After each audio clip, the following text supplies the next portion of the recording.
دكتور علاء القامس من إدارة التقدم.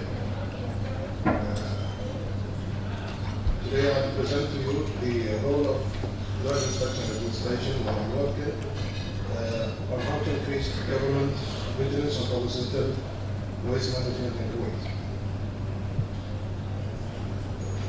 Let me just start by giving you a brief idea of our administration and what we do. The Drug Inspection Administration follows Food and Drug Control Ministry of Health. We are securing the availability of medications, cosmetics and food supplements to the patient and the public consumers. And we are performing regular and unexpected, or as we call it, surprise visits to any place acquiring medicines when required. That includes hospitals, polyclinics, medical centers, commercial medical stores, pharmacies, veterinary medical centers, and even as we call them, therapists. We also, during our visits, we make sure that we are checking all legal licensing of the practice and the practitioners, the place where it has to be licensed, either it's a pharmacy or a store, or even herbalists. Checking invoices of the goods and to check their details, whether the expiry dates, batch numbers, whether they are identical.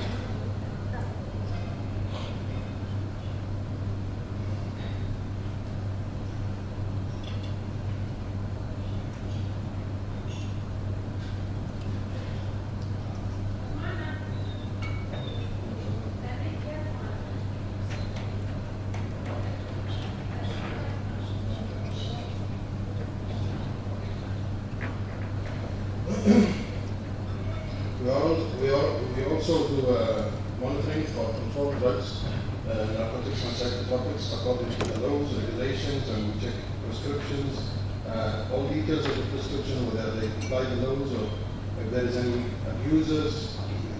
We have our way of checking the registration books to see repeated consumption, repeated names, whether the physicians are doing the right way, writing the right prescription.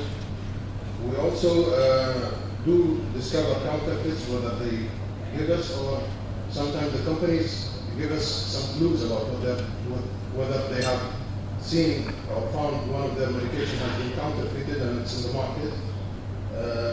We do that in the regulation, and when we catch them, we do that sometimes in the legal action so that we cut it off. That goes with the Ministry of Interior and Ministry of Justice, because some of those are having their stuff not in a public place, not in a shop.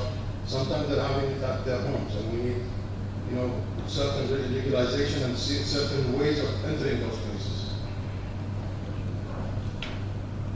This is a picture of some of the counterfeits and some of the unregistered items. As you can see here, in the green, you see the dermobate. This is imported from Saudi Arabia.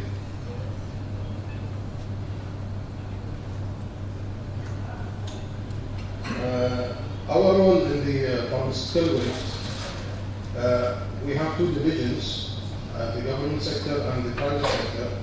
The government sector and the governmental institutes is handled in cooperation with central medical stores, and I think my colleague Fred has explained all the details regarding that matter. I'm going to speak on the other side, possibly on the private sector. Most of the waste is being handled and treated in cooperation with the environmental public authority.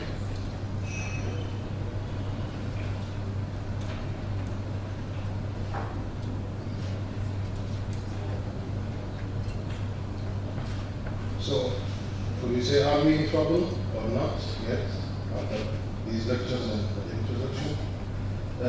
As in the absence of definite data, also the others promote that precautionary principle to be said. When an activity rises threats to harm humans, health and environment, precautionary measures should be taken, even if some cause and effect relationships are not fully established significantly. That was in the Williamsburg conference see that dated 1998. Since that time, they are aware of the things, and we are in the Middle East. I don't think we were updated at that time. So a description of the pharmaceutical and medical waste that we're having, the first thing I'm going to talk about are pharmaceutical waste. We're having medicines, solid, liquid dosage forms, whether they are stable, unstable, hazardous, chemicals used in formularies in the pharmacy, especially in the polyclinics. And we have also the medical waste. The medical waste goes into disposable, i.e. bags, tubing, needles, gauze, etc. They could be plastics or glass as an ampule, sharp objects that goes into the needles, contaminated or uncontaminated. Especially sometimes we're having expired plastics or IV sets, and they are unused, so they are not contaminated. Sometimes they are hazardous, used in chemotherapy lines and such. Then we have the chemicals, which are reagents, blood, and disinfectants used in cleaning the operation theaters and tools. What are the sources of those medical waste coming? Possibly my colleagues have explained it, but we have to go thoroughly and again with that. Pharmacies and medical stores, we get it from hospital wards, operation theaters, X-ray departments, blood labs, disinfectant treatments. There is a lot of that, but this is mainly the main ones. How critical is it to the environment and the ecosystem? Many studies, I just gathered those from many presentations and sources, but mainly I gathered from our strong future. Studies have been shown that there is low sperm counts, 50% reduction since 1939, and fertility and hormonal triggered human cancer, neurological disorders in children, hyperactivity, attention deficit lowered IQ, range reaction, developmental and reproductive problems in wildlife that found in the sea, fish, and the animals. Why do we care about this? To protect humans and the environment. Increasing evidence, as I explained, even if they are in very small amounts of some pharmaceuticals, particularly in infant and newborns and development, to be a good citizen, to comply with our code of conduct and ethics, and other applicable regulations, worldwide and international. Methods of disposals, picked from, this is mostly the common methods of disposal practiced and performed internationally, and some of them is performed here in Kuwait. First of all is the landfill. It is, sorry. Sorry? Your presentation, sorry. Please tell us about those who are applied in Kuwait. That's going to be the following slide. Just the setup. All right. Okay. The methods of disposal is going to be landfill, which is most commonly used in all over the world, and it's going to be performed in Kuwait. This is to place the waste directly to the land disposal site without prior treatment. Landfill is the oldest and the most widely practiced method disposing solid waste. Highly engineered sanitary landfill, as they call it, safe sanitary landfill. This has to be well constructed and picked and situated in an area that has to be away from waterways and the sources of contamination. Other methods is going to be the waste immobilization, encapsulation, which is used within the process, sometimes in the landfill and it's processed in Kuwait. And there is the other process is inertization. That's, as maybe Victorine was speaking, for those stable medicines, how we're going to deal with them. And the other, and the last one is the, as they call it, novel high temperature incinerations. This involves a very high temperature that reaches 850 and above. Many countries do not possess and cannot justify because of the expenses. This is very highly expensive. Methods used in Kuwait: incineration. As our colleagues yesterday in the environment, the green environment, was stating that it is very hazardous, especially for the gas emissions. Does not comply, the ones we're having in Kuwait, most of them does not comply with the international standards unless adjusted, and maybe my colleague here could agree on that. Many are out of order and has been closed. The landfill main method, as we mentioned, there is only one available as far as I know, which is operated by the National Cleaning Company, that's in Sharia, supervised by the Public Authority of Industry and inspected by the Environmental Public Authority. This is the details of the landfill and description of how it is prepared for the National Cleaning Company. It is specialized constructed for hazardous waste landfills, mainly solids and liquids. The liquids is treated, as we were saying, by energization or encapsulation, then has to be dumped in that landfill. The details of the explanation, I'll just leave it out just in the diagram just to show you. This is how it should be look like as a diagrammatic show. That has to be very deep, isolated from the land, many layers.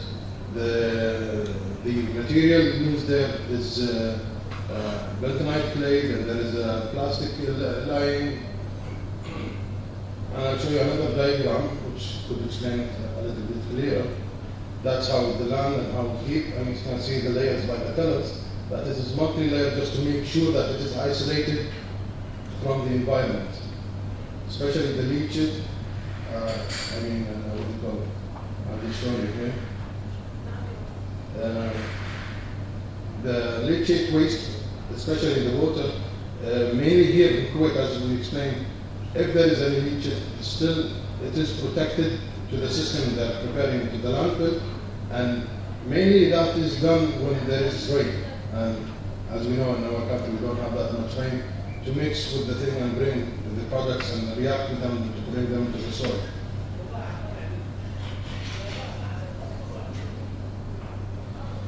The procedure followed our drug inspection and registration of those who are having expired medical waste, especially pharmaceutical, as we explained from the medical stores and private pharmacies.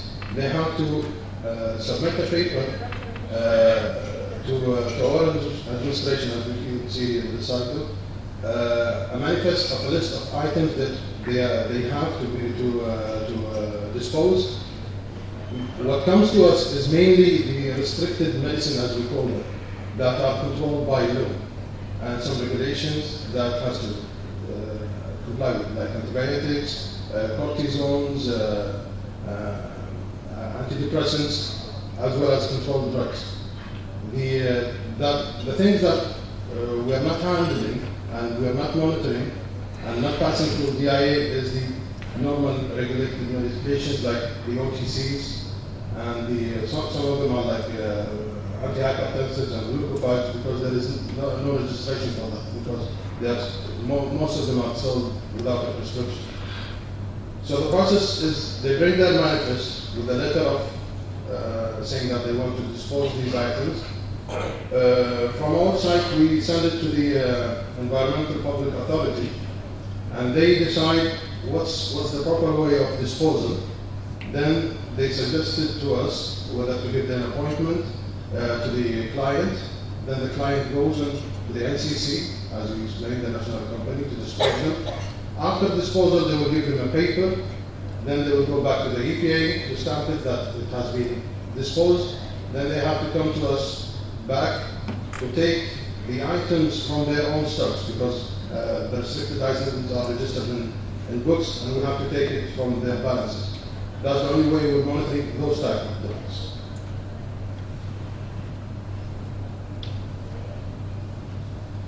Special classes, as we said, narcotics and psychotropics and alcohol, they don't pass through this process. They are already having special committees, as maybe my colleague Dr. Fahad said. It sounded almost the same, but it has to be with the Ministry of Interior and the Ministry of Health. It's a committee that has to be signed by the Ministry of Health.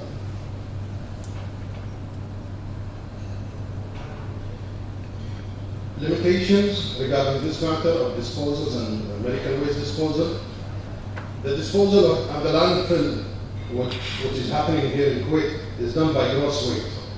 And that thing, which I monitored with a visit with my colleague, especially as we are saying that they have a manifest of list of items with the quantities that we have to take them out of their stocks.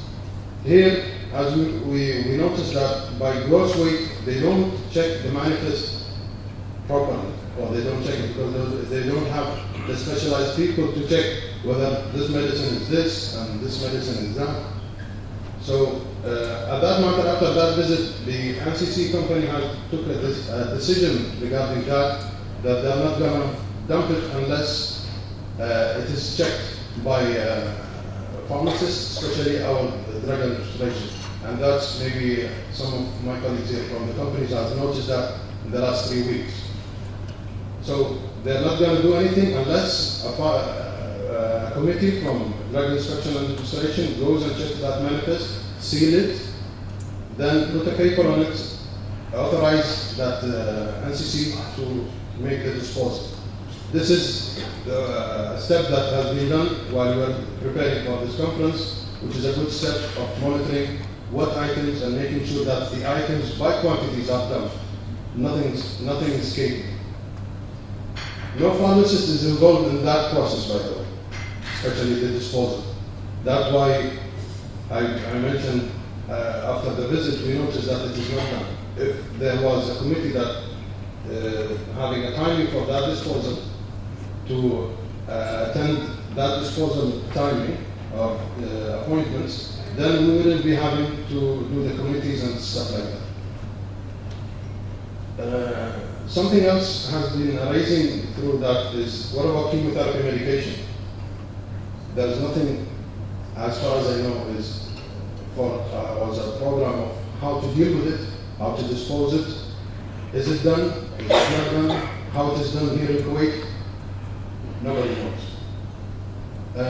Veterinary medications, which we are already starting to have a department regulating that, their medications is still not monitored, how they are doing it, if they complying or they are caring about the disposal. We're having many veterinary pharmacies, many veterinary clinics, we have maybe 2 or 3 hospitals. Still, there is no program of a proper disposal. And do they care about proper disposal or not? This is still hidden. Household medications, which is another big issue. Nobody, like I think Dr. Iman has started something about that in the university of collecting medications, and I think you have collected loads of that, expired or unused. I have noticed through my practice and visits to the polyclinics also, and maybe I'm not going to mention who, but like some practitioners are not complying with safe disposal. Some of them were already telling me that I don't have to write a paper to you, then you have to send it to central medical stores. It's just 5 cc or 10 cc, then you just dispose it into the sink, which is very wrong. That's a practitioner doing that. What about the public? Absence of awareness, as we were saying, to the public and even professionals, which they are doing that. Our conclusion and recommendations, as I saw from that, pharmaceutical and medical waste disposal management method became a must to protect the environment.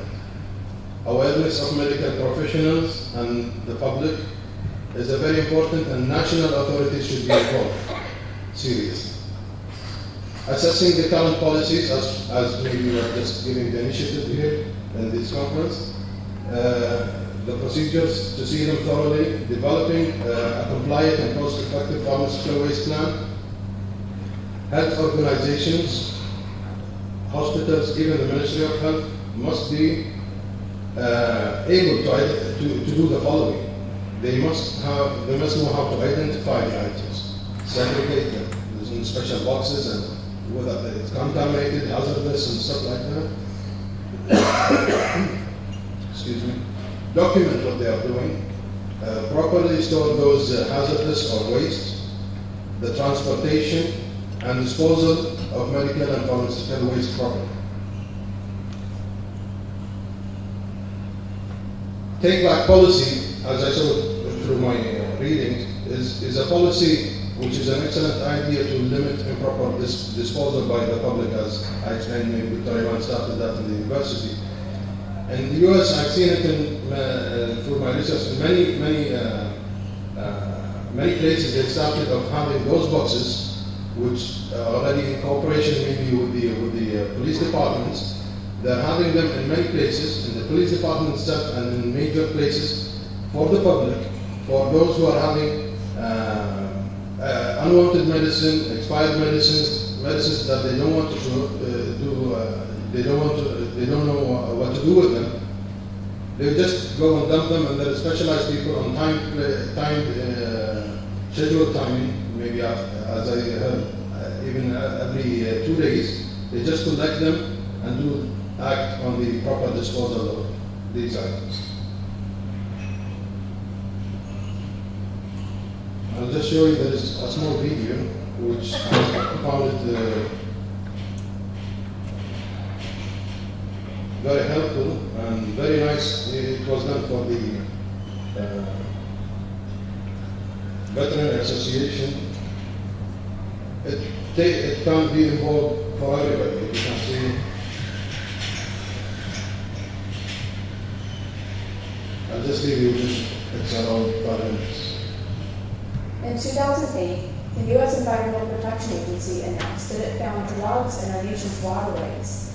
It was believed that the U.S. healthcare industry was a likely source of this contamination. I'm Dr. Lynn White-Shem, and I work with drug and vaccine issues within the Scientific Activities Division of the American Veterinary Medical Association. To help tackle this emerging environmental problem, we worked with the EPA to develop a set of best management practices for pharmaceutical disposal that you, the veterinary practitioner, need to be aware of. We are confident that veterinarians are already minimal contributors to drug waste in water.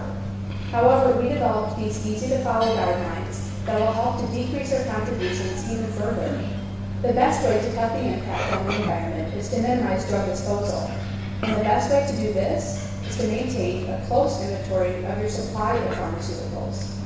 Tight oversight of your drugs on hand will minimize waste, and not only is this good for the environment, it will save you money. Designate a staff member to manage maintenance of your drug supply cabinet and make clear decisions.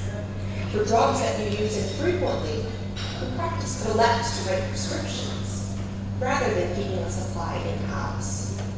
And whenever possible, return drugs near their expiration date to the manufacturer. There are 2 methods recommended to dispose of drugs, but the best way to protect the waterways is through incineration. This can only be done when authorized by federal and state regulations and in an approved incinerator. Be sure to follow the incineration services guidelines and instructions for packaging and marking the waste for incineration. Depending on state rules, medical waste companies in your area may be able to provide incineration services. Or you can contact a local human hospital or your local veterinary association for referrals.